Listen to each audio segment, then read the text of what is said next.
Maradi, où j'ai passé 19 ans. Bon, maintenant nous passons à l'intervention suivante de M. Aboubacar Lalo Keïta, ici présent, et donc il va nous parler, je crois, de la situation sécuritaire au Niger et même au-delà. Et merci surtout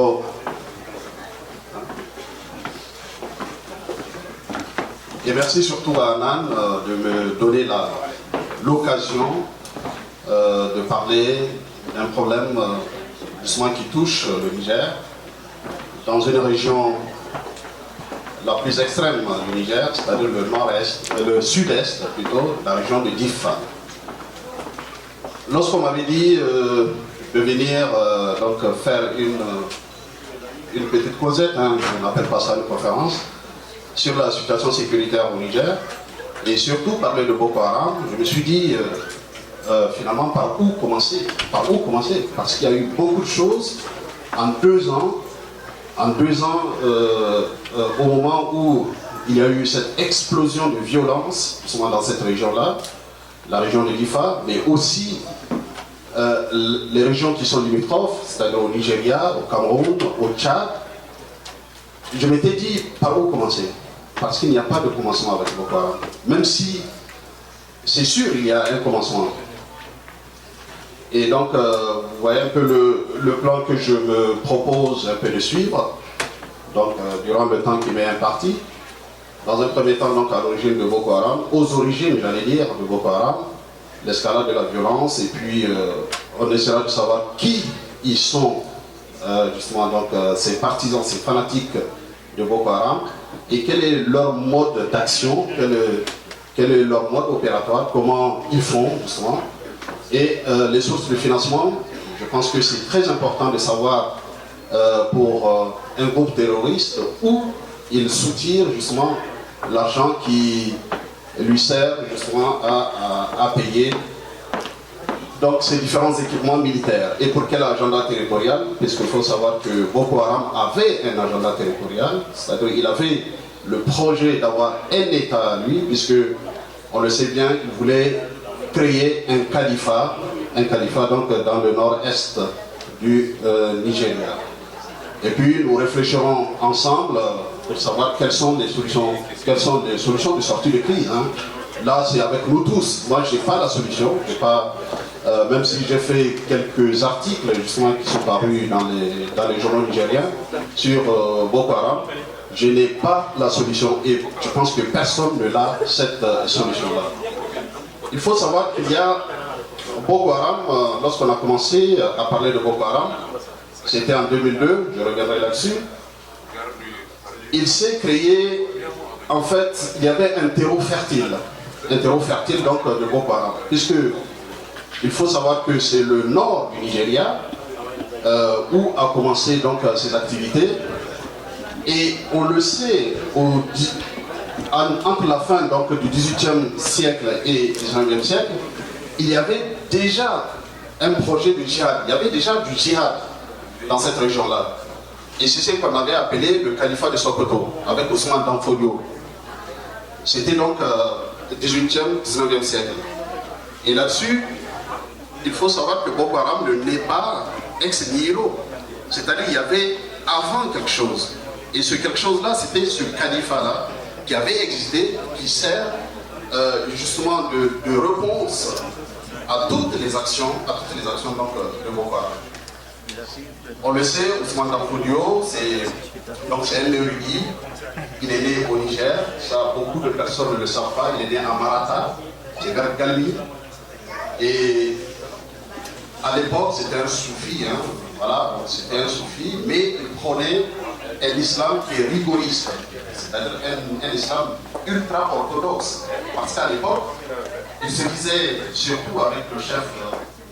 Donc le chef de l'époque, le roi de l'époque, le roi du Gobir, qui s'appelait Youfa, à l'époque, il se disait que les mœurs musulmanes sont en train de décliner. Donc il y a une sorte de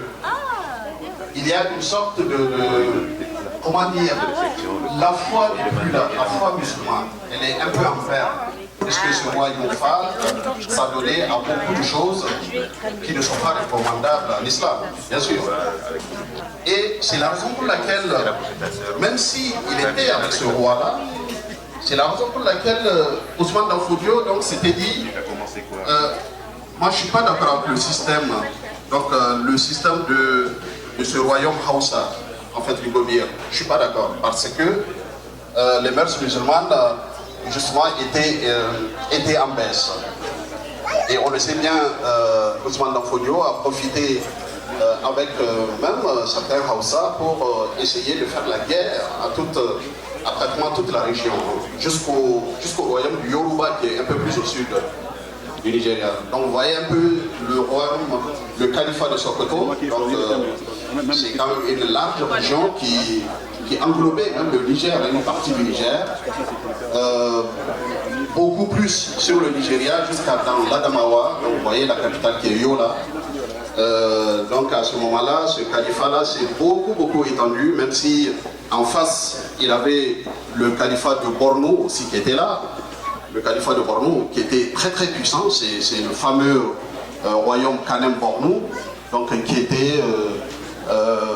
qui a existé donc du 10e siècle pratiquement jusqu'au 20e siècle. Donc vous verrez qu'il y a même Zander qui fait partie de ce royaume Borno. Bon, maintenant on vient à notre histoire du jour, c'est Boko Haram. Et j'avais donc intitulé Construction d'une barbarie. Pourquoi construction d'une barbarie? Parce que tout simplement, il faut dire que c'est une construction idéologique dans un premier temps. En plus, c'est une construction de l'imaginaire. Puisqu'on a l'impression que Boko Haram, c'est la quintessence même de l'islam. C'est la quintessence de l'islam pour beaucoup. Mais un islam qui est dévoyé. Mais aussi, dans l'imaginaire, on s'est dit, mais quelle est cette violence-là qui se déferle de cette manière-là? On dirait on est sous le règne de Genghis Khan, etc. Puisqu'ils brûlaient tout, eux, c'est vraiment la politique de la terre brûlée, etc. Boko Haram est né en 2002, simplement par quelqu'un, un marabout, on peut l'appeler, même s'il est très jeune, il s'appelle Mohamed Youssouf. Mohamed Youssouf, il enseignait dans une petite médersa, une école coranique, voilà, à Makaranta, donc à Maidougouri. Et ce personnage, petit à petit, lui aussi, il est acquis aux thèses qui ont justifié le califat de Sokoto à l'époque.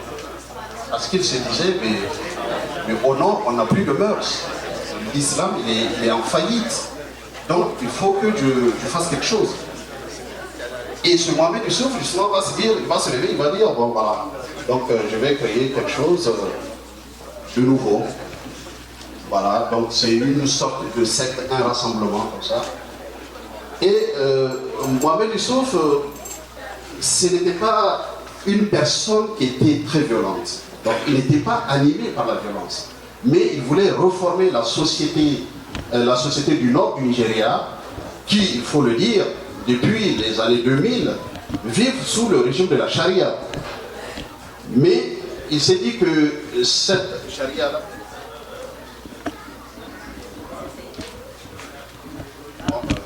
je pense que j'ai touché quelque chose.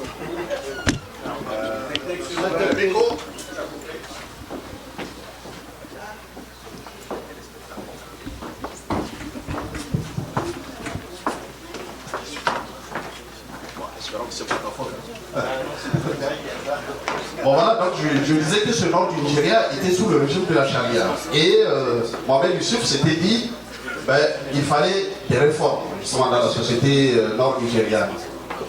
Et c'est ce qu'il va faire jusqu'en 2009, où il va essayer d'endoctriner pas mal de personnes. Et comme il y avait eu déjà un précédent en 1980 avec la secte qui s'appelle Metazime, donc à l'époque, il y avait aussi donc, une de ces sectes-là qui avait prôné la violence et qui s'était pratiquement, qui a porté l'escocade donc à l'armée nigériane. Là, il a fallu presque un mois de guerre pour venir à bout de cette secte de Metazine. C'était en 1980. Et c'était Et c'était même l'actuel chef de l'État, Mohamed Bouhari, qui était à l'époque président en 1985, donc qui a réussi justement donc, à décimer toute cette secte-là qui a été créée par quelqu'un qui venait du Cameroun, qui s'appelle Mohamed Marwa, et qui s'était fait appeler secte de Métazine. En Boko Haram, enfin tout simplement juste pour revenir un peu là-dessus, voilà, donc en arabe, vous voyez, donc c'est écrit Boko Haram. Et en anglais, Western Education is sin. Bon, même si je ne suis pas très d'accord avec ce terme de sin qui veut dire le péché, j'imagine, pour tous ceux qui comprennent l'anglais, c'est surtout l'éducation occidentale ou bien l'école est interdite. Voilà ce que ça veut dire Boko Haram au fond. Et donc dans l'acception, on l'appelle Boko Haram, enfin tout simplement, bon, donc les gens qui sont à côté, mais eux ils s'appellent Jamaat al-Ahlul Sunnah li Da'wati wal Jihad. Donc c'est comme ça qu'ils s'appelaient entre eux. C'est-à-dire la communauté des disciples de la tradition de l'islam pour la prédication et la guerre sainte. Et que préconise Boko Haram? Boko Haram, quelque chose j'allais dire de fabuleux, ils ont une vision politique et sociale qui est très radicale. C'est-à-dire interdiction de participer aux élections, par exemple. Ils disent les élections, c'est quelque chose que nous n'avons pas hérité. C'est pas de chez nous. Scolariser les filles, non, il n'est pas question. Et d'ailleurs, ils disent, pour les élections, justement, les insurgés de Boko Haram, donc, ils dénoncent depuis longtemps les élections qui sont perçues comme une pratique païenne. C'est comme ça qu'ils qualifient les élections que nous, on avait fait dans cette semaine. Ils disent que c'est une pratique païenne, c'est pas de chez nous. Donc, pas d'élection avec nous. Et en plus, ils refusent la mixité, c'est-à-dire homme-femme, pas du tout. Donc, on met le voile sur la mixité.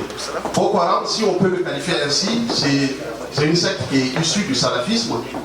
Donc, le salafisme, on entend beaucoup parler donc, du salafisme ici en Occident. Mais je dirais que c'est du salafisme, mais version du takfir.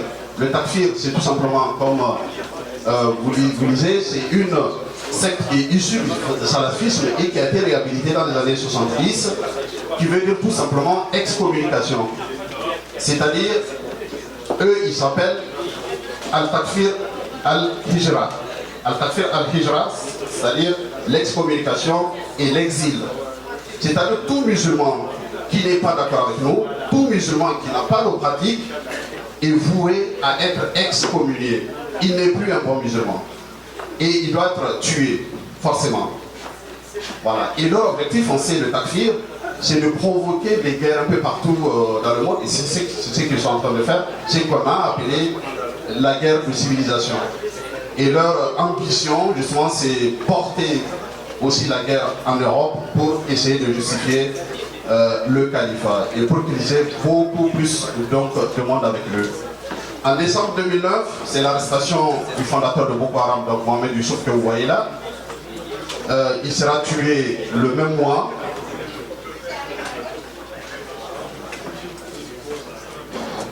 Si on parle de Mohamed Youssouf, on a deux versions, c'est-à-dire Mohamed Youssouf et Boko Haram.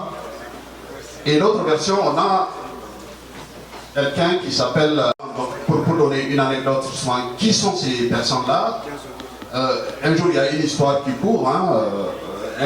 Un jour, il y avait des gens de Boko Haram qui ont été attrapés par des soldats tchadiens.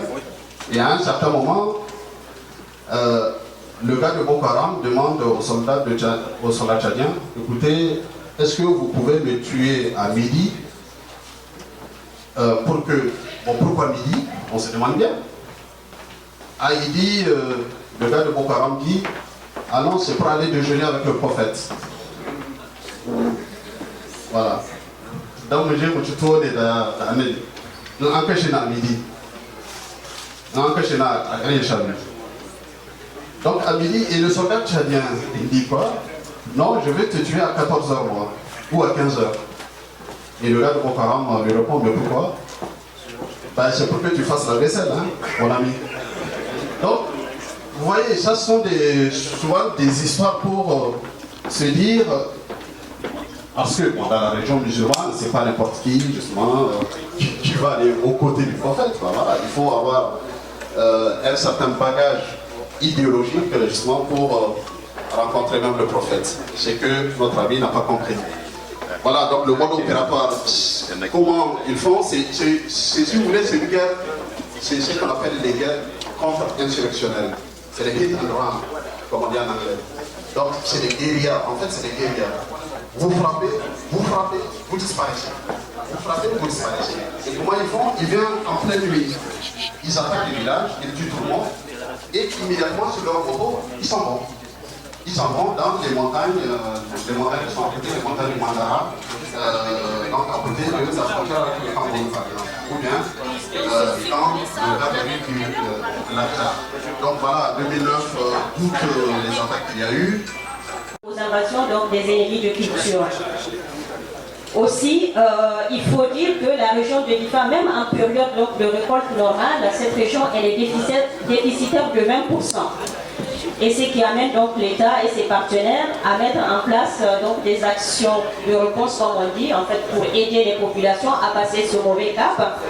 Donc, des réponses afin d'éviter donc, à beaucoup de familles la mauvaise situation. Donc, j'ai entendu de la part d'un sage qui dit la situation des trois riens, c'est-à-dire rien au champ, rien dans la poche et rien dans la marmite. Donc, ça, c'est un propos d'un sage. Et là, vous voyez donc des images donc, de la distribution alimentaire pour les populations vraiment qui sont très très diminuées au niveau de la région de Difa. Il y a donc un autre défi qui est l'ensablement des cuvettes oasiennes. Donc là aussi, l'État et ses partenaires interviennent pour financer les travaux de préservation et de récupération des terres. Donc ce type de travail crée des emplois, donc ça permet de fixer donc, les bras valides vulnérables et faire entrer donc, une masse financière bien moins significative dans les localités. Donc il y a un choix qui est opéré, vraiment il faut être vulnérable et je ne vous dis pas, il y a une photo, dès qu'on voit cette vieille dame, on sait qu'elle est vraiment vulnérable. Au-delà d'elle, peut-être que ça n'existe pas. Quoi. Donc c'est des types de personnes, s'il n'y a pas ce type d'appui, ben, vraiment je ne sais pas comment elles vont faire pour s'en sortir. Et ce travail aussi de récupération de terre aussi engage les femmes, ce qui permet un petit peu donc, de faire l'équilibre entre les bras valides masculins et puis les femmes aussi chefs de ménage qui peuvent donc avoir aussi besoin donc, de prendre en charge leur famille. Il y a aussi donc la présence de plus en plus forte des pasteurs mohammediens. Donc ces pasteurs, ils ont donc des troupeaux qui sont essentiellement composés de dromadaires. Et ces pasteurs mohammediens, ils sont arrivés dans les années 80. Ils sont arrivés du Tchad dans les années 80, entre autres. Ils sont en train de créer donc des territoires d'ancrage, tous azimuts, on va dire, comme par exemple un petit village avant d'arriver à Gouroumaria qui s'appelle Gouroumaria aussi. Et ben, c'est au vu de tout le monde, hein, ça s'appelle Gouroumaria et voilà quoi. Il y a Gouroumaria qui est un département qui est là. Donc ils se créent donc leur ancrage et ils sont très riches, ces pasteurs. Ils ont donc leur troupeau donc accroissent la pression sur le pâturage qui une année sur deux de toute façon est déficitaire, hein, c'est pas un secret pour personne. Et donc ils accroissent donc, cette pression sur le pâturage et les points d'eau. Et ce qui pourrait constituer, je me dis, une bombe à retardement si on n'anticipe vraiment pas les sources plausibles donc, de tension entre eux et les autochtones. Comme vous voyez donc sur les images, il y a deux temples donc, des Arabes mohammediens. Il y a aussi donc le fait de l'actualité, l'arrivée ininterrompue donc depuis 2013, on va dire, bien avant 2013 d'ailleurs, l'arrivée ininterrompue donc des déplacés fuyant les exactions de la secte Boko Haram. Toute la région donc est concernée à des degrés divers. Nous, en septembre 2014, on était en mission, donc une mission conjointe au niveau de Bosso, et les autorités nous ont fait cas donc de la population qui a triplé à Bosso. Donc ces mouvements se font donc au gré des attaques. Dès qu'il y a une attaque, et puis donc, les gens traversent pour chercher refuge de là où ils peuvent. Il faut noter que en cette période-là, au niveau de Bosso, Il y a les équipes donc, de monitoring de IRC, une ONG donc, internationale qui intervient.